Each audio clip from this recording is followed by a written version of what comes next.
أعوذ بالله من الشيطان الرجيم. بسم الله الرحمن الرحيم. إن الله فالق الحب والنوى يخرج الحج من الميت ومخرج الميت من الحج ذلكم الله فأنى تؤفكون.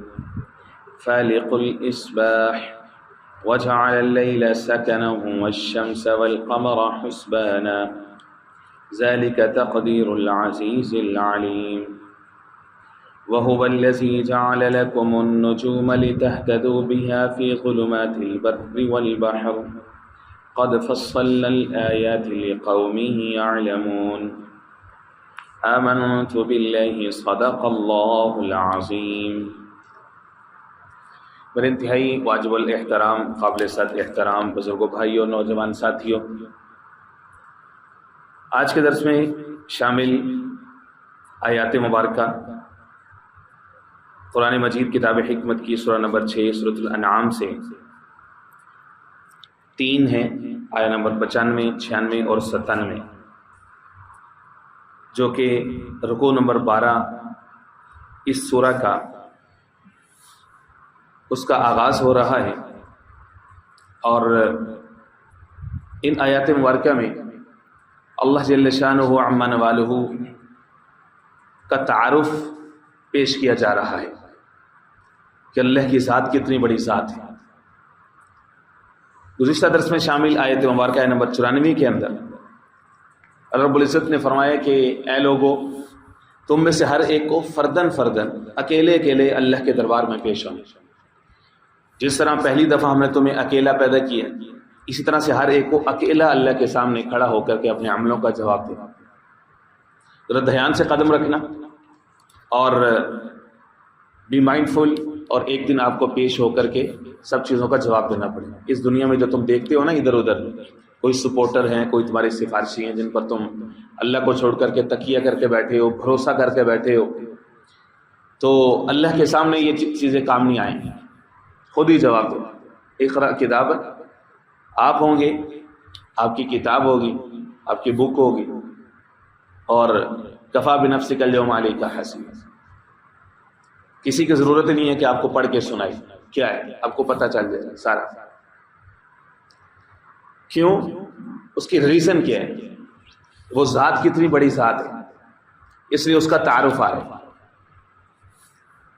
ان اللہ فالق الحب والنوى، آیہ نمبر 95 کے اندر اللہ رب العزت کی قدرت کی 2 بہت بڑی بڑی نشانی، آیہ نمبر 97 کے اندر 2 مزید، اور آیہ نمبر 96 کے اندر 2 مزید، اور آیہ نمبر 97 کے اندر ایک مزید قدرت کی بہت بڑی نشانی۔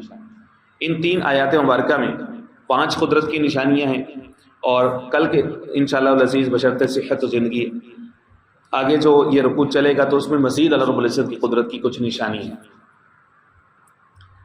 آیہ نمبر 95 کے اندر جو پہلی نشانی ہے وہ یہ ہے، ان اللہ فالق الحب والنوى، بے شک اللہ فالق، فلق پھاڑتا ہے، الحب دانے کو، والنوى اور گٹھلی کو۔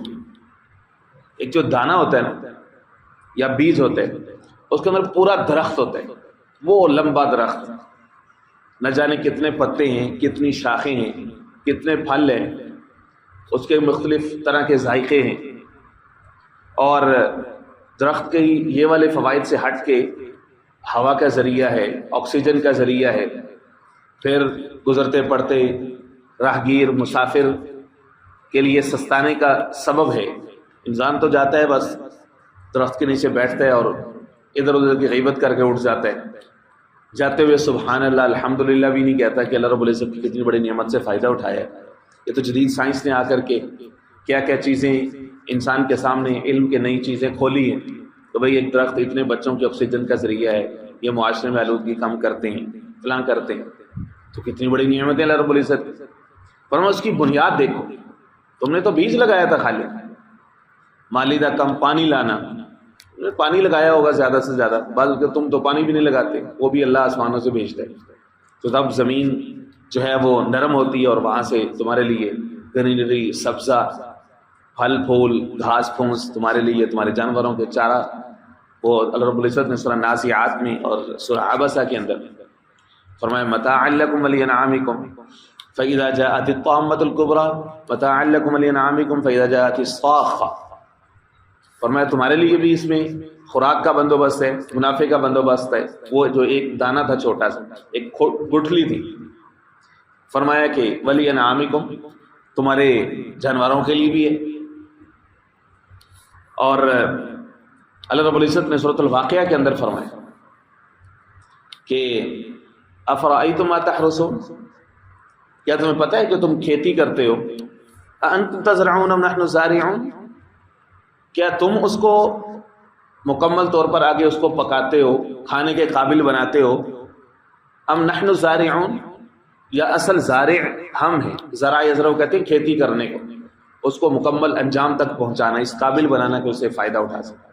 اانتم، کیا تم، اانتم تزرعون ام نحن الزارعون لو نشاء لجعلناه حطاما فظلتم تفکہون انا لمغرمون، اگر ہم چاہیں تو یہ ایک تیز آندھی کا جھکڑ آئے گا، یہ تیز بارش آئے گی، اور کوئی بگولا آئے گا، اور اسی طرح سے گڑے پڑ جائیں کسی بھی طریقے سے، ہزاروں ایکڑ پر کھڑی یہ فصل ہماری آنکھوں کے سامنے کی باتیں ہیں روزانہ، اور پھر اس کے بعد جی ملک اب خود کفیل نہیں رہا، اس کے لیے نئی معاشی پروگرام لانا پڑے گا، چیزیں جو ہے وہ امپورٹ کرنی پڑیں گی، باہر سے اشیاء خورد و نوش منگوانی پڑے گی۔ حالانکہ ہمارا ملک زرعی طور پر خوشحال ہے، زرخیز ہے، لیکن کیا ہے کہ اللہ کی طاقت بہت بڑی طاقت ہے، کوئی اس کے سامنے نہیں ٹھہر سکتا۔ فرمایا کہ وہ گٹھلی اور وہ دانہ پھاڑنے والی ذات اللہ کی ہے، یخرج الحی من المیت، فرمایا دوسری نشانی نکالتا ہے وہ زندہ کو مردہ سے، ومخرج المیت من الحی، اور نکالتا ہے مردے کو زندہ سے۔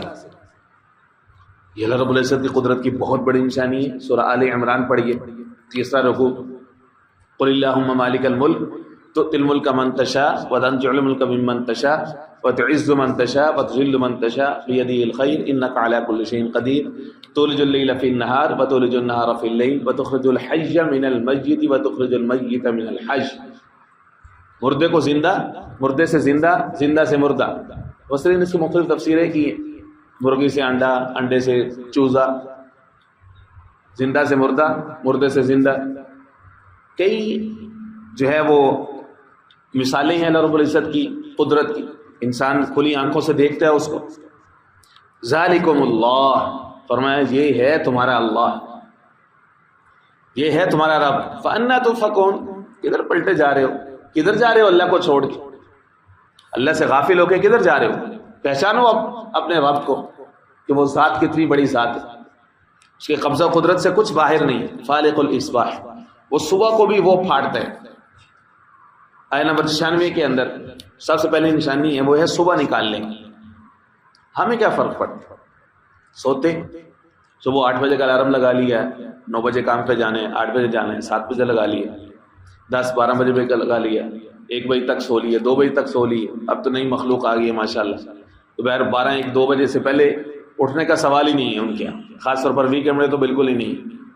بھلے بندوں کی طرح جو ہے وہ ماشاءاللہ صبح 1-2 بجے اٹھیں گے، ان کے لیے تو صبح ہی ہے، اور اس کے بعد جناب کوئی چائے پینی، کوئی کھانا شانا کھائیں گے صاحب، پھر اس کے بعد کوئی کام شام دیکھیں گے، کچھ کرنا ہے نہیں کرنا، پھر اگلے دن وہ رات تک ماشاءاللہ 2-3-4 بجے تک این جو ہے وہ اذانوں سے پہلے صاحب کو نیند آ جاتی۔ یہ اسٹائل آف لائف ہے۔ اللہ نے کیا سرکل بنایا، ایک جبری سرکل بنایا اللہ رب العزت نے۔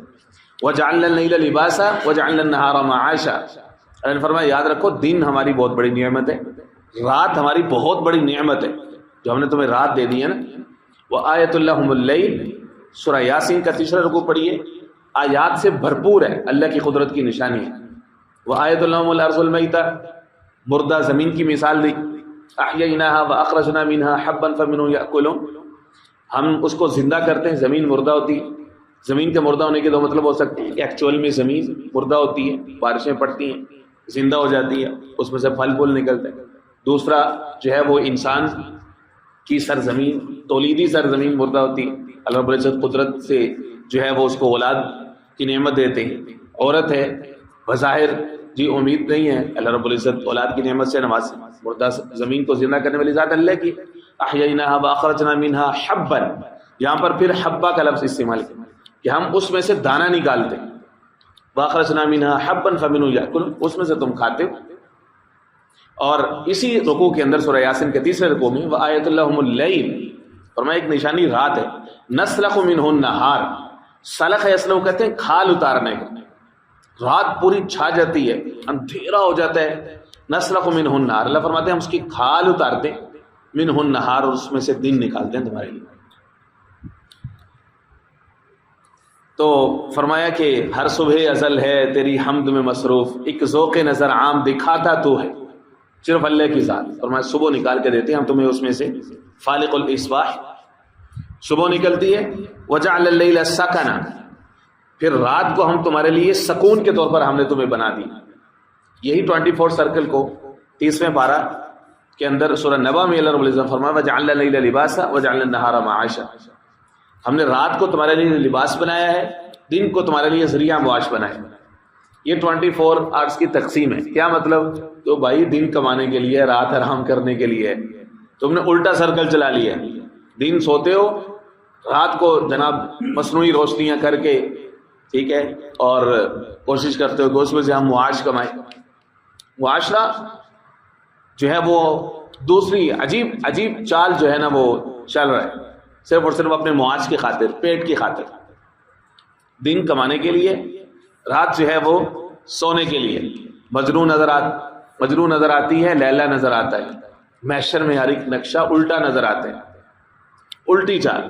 رات کمانے کے لیے، دن سونے کے لیے. اللہ نے کیا ترتیب بنائی. رات کی کمائی کے حرام ہونے کا فتویٰ نہیں دے رہا ہوں میں، لیکن اللہ رب العزت کی تقسیم دیکھیے کیا ہے. فرمایا رات سکون کے لیے، سکنا، سکون کا ذریعہ بنائے. والشمس والقمر حسبانا، چوتھے نمبر پر فرمایا کہ سورج اور چاند حسبانا، ذریعہ حساب ہے تمہارے لیے. دنوں کا، راتوں کا، ہفتوں کا، مہینوں کا، سالوں کا. شمسی کیلنڈر، قمری کیلنڈر، دونوں کی الگ الگ منازل ہیں.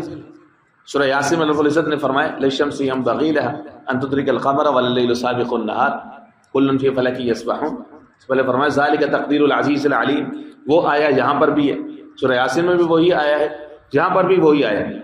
اس طرح سے جو سورہ یونس ہے پارہ نمبر 11 میں، اس کے آیت نمبر 5-6 وہ بھی یہی کہہ رہی کہ دن اور رات اللہ رب العزت نے ایک خاص اندازے کے مطابق وَهُوَ الَّذِي جَعَلَ الشَّمْسَ ضِيَاءً وَالْقَمَرَ نُورًا وَقَدَّرَهُ منازل. ان کی منزلیں اللہ رب العزت نے طے کی کہ آج یہ منزل یہاں پہ قیام ہے، کل کو یہاں پہ قیام ہے، کل کو یہاں پہ قیام ہے. اس لحاظ سے زمین کے اوپر جو ہے وہ وقت بھی تبدیل ہوتے، روشنی کا حساب ہوتا ہے، اور پھر دن رات چھوٹے بڑے ہوتے، اور منٹ سیکنڈ کا فرق پڑ جاتا ہے.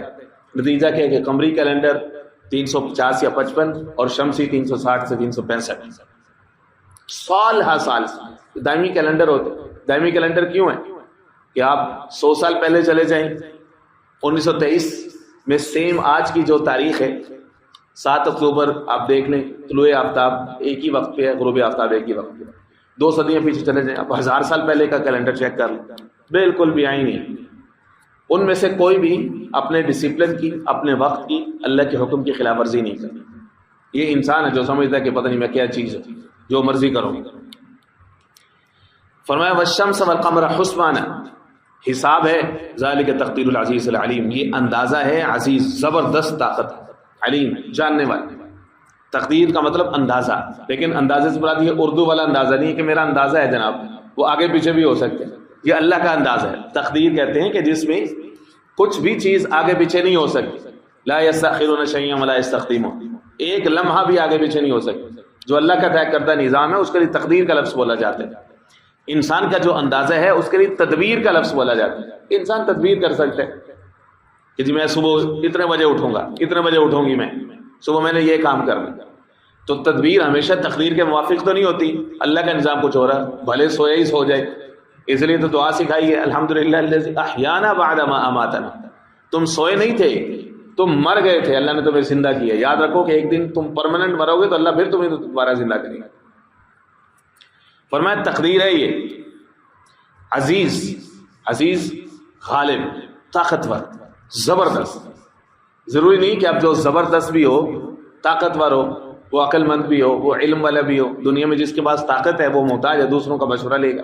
چاہے جتنا مرضی طاقتور بادشاہ ہے، وہ وزیر مشیروں سے مشورہ لے گا، نہیں لے گا تو خسارہ کھائے گا. لوگوں سے مشورہ لینے کا پابند ہے کہ بھائی کیا ہوگا، اس کے کانسیکوینسز کیا ہوں گے. اس کے شعور کی پختگی صرف یہی ہے کہ وہ لوگوں سے مشورہ کر سکتے ہیں. اللہ رب العزت کی ذات نے جہاں پر عزیز زبردست کا صفت اپنے لیے استعمال کیا، ساتھ میں علیم بھی کہا ہے. ضرورت نہیں ہے ہمیں کسی سے مشورہ کرنے، کسی سے پوچھنے. علیم، اللہ کی ذات عزیز بھی ہے، علیم بھی ہے. اور یہ پوری سائنس ہے، جو صفات الہیہ ہیں یہ پوری سائنس ہے. اس کے اوپر لوگوں نے پی ایچ ڈی کے تھیسس اور بکس موجود ہیں. قرآن مجید میں جس جگہ پر اللہ رب العزت نے اپنے جس صفت کا استعمال کیا ہے، اس کی پلیسمنٹ ایکچوئل میں 100% ایون مور دین دیٹ وہ بنتی وہی تھی. اس کے علاوہ اس صفت کا استعمال وہاں پہ ٹھیک ہی نہیں تھی کسی اور جگہ، اس پر وہی صفت. اب یہاں پر سورج، چاند، یہ اللہ رب العزت کتنی بڑی بڑی طاقتوں کا جو ہے وہ تذکرہ ہو رہا ہے. دن رات کا آنا جانا، اور مردہ سے زندہ، زندہ سے مردہ کو پیدا کرنا. یہاں پہ غفور الرحیم کی صفت تھوڑی نہ لے کے آنی تھی کہ وہ ذات بڑی غفور الرحیم ہے.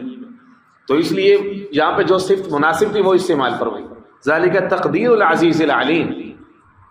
لوگ انہی چیزوں کو دیکھ کر کے مسلمان ہوتے ہیں، وہ مسلمانوں کو دیکھ کر کے مسلمان نہیں ہوتے.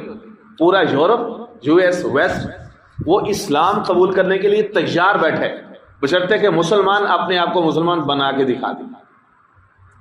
جس کی رسائی قرآن مجید تک ہو جاتی ہے، اللہ رب العزت اس کو ذریعہ ہدایت قرآن مجید کو بنا دیتے. ٹھیک ہے، وہ جو حکیم محمد علامہ اقبال رحمہ اللہ نے کہا تھا اپنا کنسٹرکشن آف اسلام کے اندر، غالباً ریکنسٹرکشن آف اسلام کے اندر یا کسی اور جگہ پہ، انہوں نے کہا تھا کہ I saw Muslims in the east and Islam in the west.